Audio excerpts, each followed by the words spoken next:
Suster, Bapak Ibu, saudara-saudari, anak-anak yang terkasih di dalam Tuhan. Dalam Injil yang baru saja kita dengarkan, dapat kita simak bahwa Yesus menceritakan dua perumpamaan untuk mengungkapkan misteri kerajaan Allah. Intinya Yesus mengajar tentang kerajaan Allah. Bon nggih, jelas? Kalau panjenengan mendengar tentang kerajaan Allah, apa yang panjenengan pikirkan? Atau enggak mikir apa-apa? Apa itu kerajaan Allah? Kalau mendengar kata kerajaan Allah, apa yang muncul dalam pikiran panjenengan, apa yang mencuat dalam benak pikiran panjenengan? Napa Pak? Kerajaan Allah. Lalu muncul pikiran apa niku?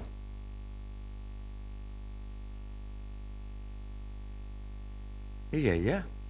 Sering kita dengarkan kerajaan Allah, jane opo tuh? Pemazmur, bait pengantar Injil. Surga, kerajaan Allah yang ada yang di pikiran adalah surga. Nggih. Napa Bu? Gak mikir apa-apa. Wis pokoke krungu ya krungu gak tak pikir. Emang gua pikirin. Jenengan Bu. Bisa? Apa ya yang muncul ketika mendengar kata kerajaan Allah? Suasana. Toh. Suasana pripun? Tempat Allah. Jadi selain Allah dilarang masuk. Karena kerajaan Allah adalah tempat Allah, maka selain Allah dilarang. Kok selain karyawan, karyawan kerajaan Allah gitu. Bapak Ibu saudara-saudara yang terkasih, mencermati gambaran yang diberikan oleh Yesus tadi, ada dua gambaran yang diberikan, tentu Yesus juga masih memberikan gambaran-gambaran lain di tempat lain dalam kesempatan lain juga. Tapi setidaknya dari dua gambaran yang Yesus berikan, rupanya kerajaan Allah tidak bisa kita sempitkan hanya dalam konteks tempat. Gambaran-gambaran kita tentang bahwa kerajaan Allah adalah suatu tempat memang tidak selalu salah. Tapi rupanya kita tidak cukup kalau kerajaan Allah itu hanya disempitkan dalam konteks tempat. Mengapa kita katakan seperti itu? Ketika kita memberikan makna kerajaan Allah adalah suatu tempat, maka kita menyempitkan. Lalu kita juga akan mengalami kesulitan ketika kita berdoa.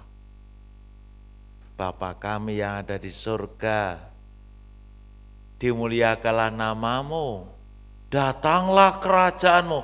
Kalau datanglah kerajaanmu itu sebagai suatu tempat, bisa kita bayangkan ya, tempat di sana kerajaan Allah kita datangkan maklek lan ning kono ra njur ilang. Maka kerajaan Allah rupanya tidak bisa kita sempitkan dalam konteks tempat.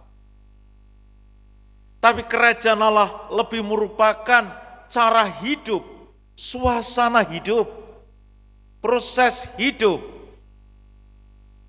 dan sejenisnya daripada itu. Sehingga tidak cukup kalau hanya dikatakan kerajaan Allah adalah suatu tempat, tetapi lebih merupakan suasana.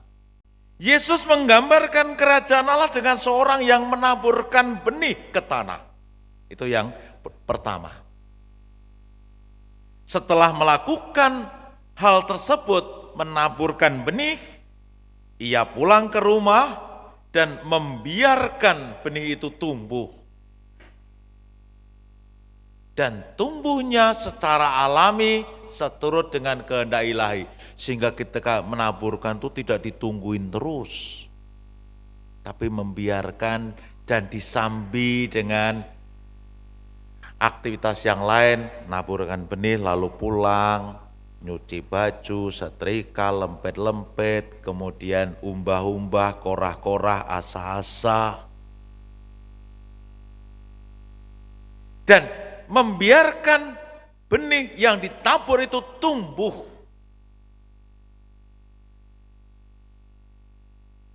Kerajaan Allah mengandaikan sikap hidup dalam proses hidup yang penuh kesabaran, penuh kesetiaan, dan dalam kepastian harapan bahwa Tuhan sendiri yang akan mengatur pertumbuhan dan kehidupannya.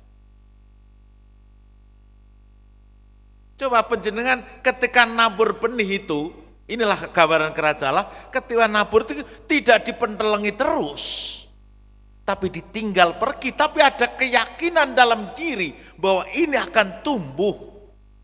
Lalu yang berikutnya, ketika saya menaburkan itu, lalu bukan berarti aku berdiam diri begitu saja, tapi juga melakukan aktivitas yang lain, tetapi nyatanya benih itu tumbuh.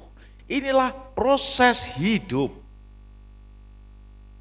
Kerajaan Allah tidak lain adalah suasana batin kita dengan penuh kesetiaan, dengan penuh kesabaran, tapi juga sekaligus harapan atas kepastian.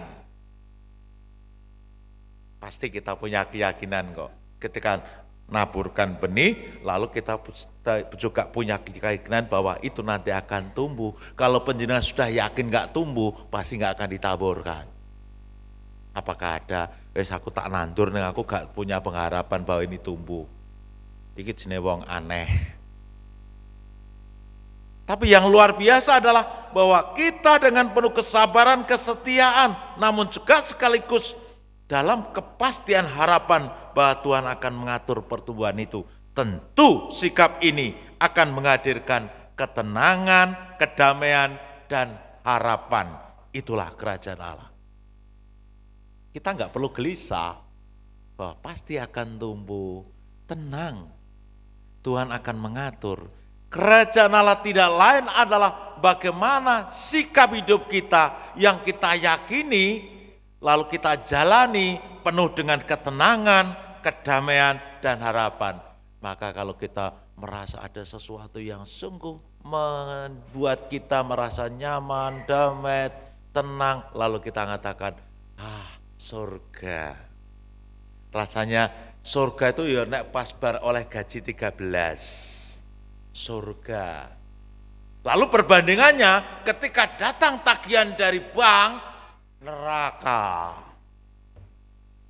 Jadi lebih pada suasana batin, suasana hati.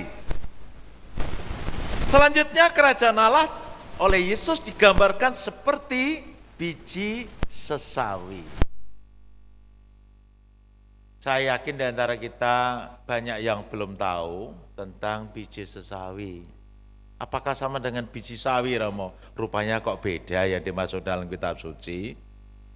Nanti dilihat aja, penjenengan kan daripada nyekrol-nyekrol TikTok sembarang, wes ketik aja biji sesawi, sesawi harus pakai lah ya, bukan biji sawi. Nah, biji sawi nanti di scroll aja, nanti bentuknya seperti apa, lalu tumbuhannya seperti apa, kok sampai gambarannya muncul cabang-cabang, padahal sawi kan gak ada cabang-cabang ya toh, nggih?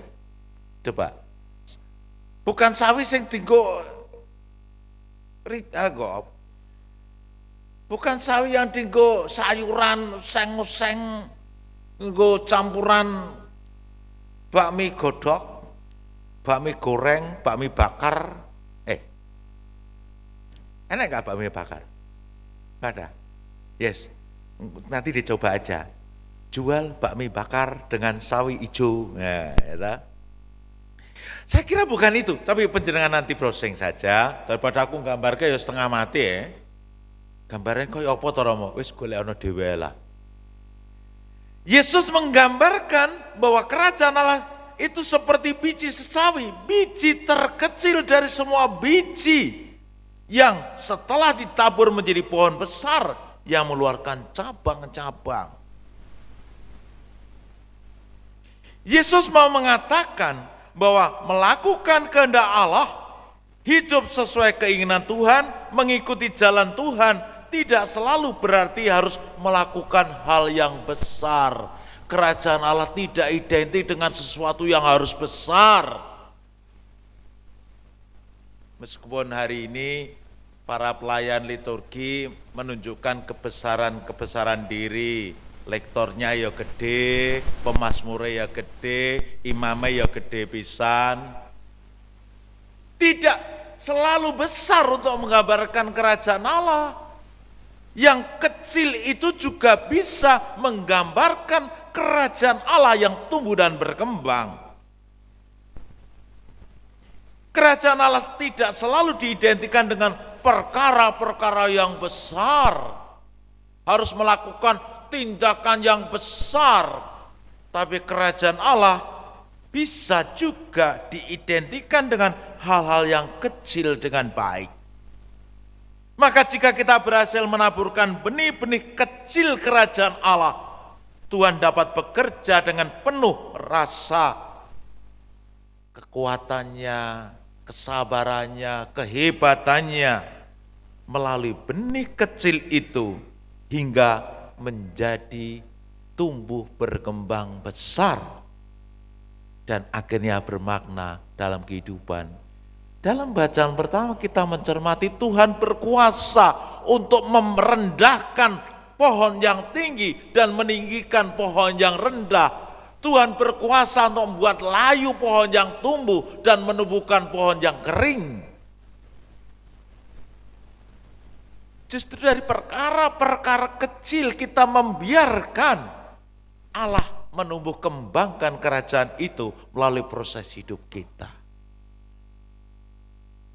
Saudara, Bapak, Ibu, saudara-saudara terkasih, akhirnya kita dapat menyimak secara lebih mendalam bahwa proses pertumbuhan iman dan kehidupan rohani kita tumbuh dari hal-hal yang kecil dan sederhana, berproses dalam kehidupan harian kita tanpa kita harus menunggu dengan peristiwa yang besar dan menakjubkan.